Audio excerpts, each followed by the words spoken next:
on l'a échangé tout au long. Dans une période où les gens parlent plus de la faim, la soif, les épreuves. Non, c'est difficile.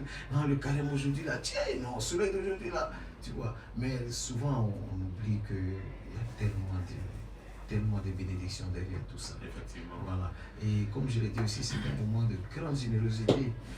Aujourd'hui, j'étais en train de parler avec mon président. On parlait de, comme lui, il aime dire, le bien pour l'amour du bien.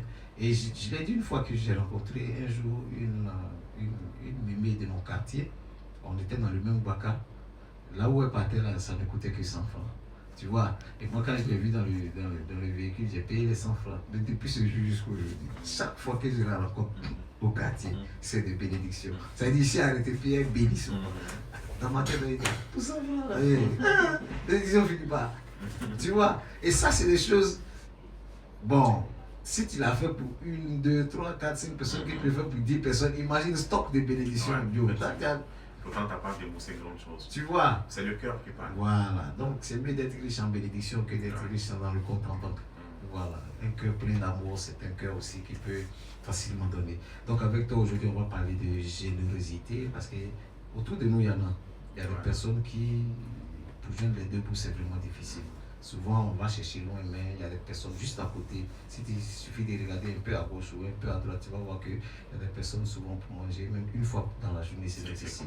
Et quand tu arrives comme ça, de recevoir ces personnes-là, de recevoir des dons, sans qu'on leur demande quoi que ce soit en retour, moi je pense déjà, tu as soulagé quelqu'un et puis ben, tu as fait aussi l'œuvre de Dieu. Donc aujourd'hui, tu as décidé de parler de générosité. Ouais. Voilà, donc on va te laisser t'adresser à nos auditeurs. Et puis tu es dans ton temps. Donc, Oustaz. Alhamdulillah,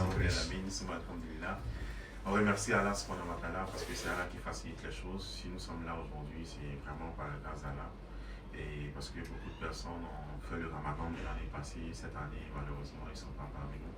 Et sinon, on est là, c'est vraiment par pure grâce. Donc, on remercie Allah pour cela. On demande à Allah de nous accorder beaucoup de ramadan encore dans la santé. Voilà.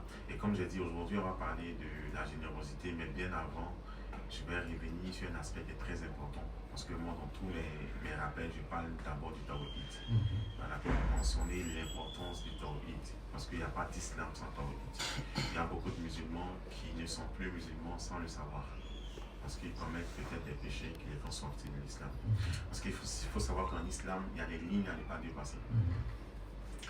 Il y a des pratiques, par exemple, qui sont courantes chez nous, ici en Afrique noire, surtout chez les nordistes, c'est le fait d'aller consulter. D'accord. Aller consulter les charlatans, tout ça. C'est interdit en islam.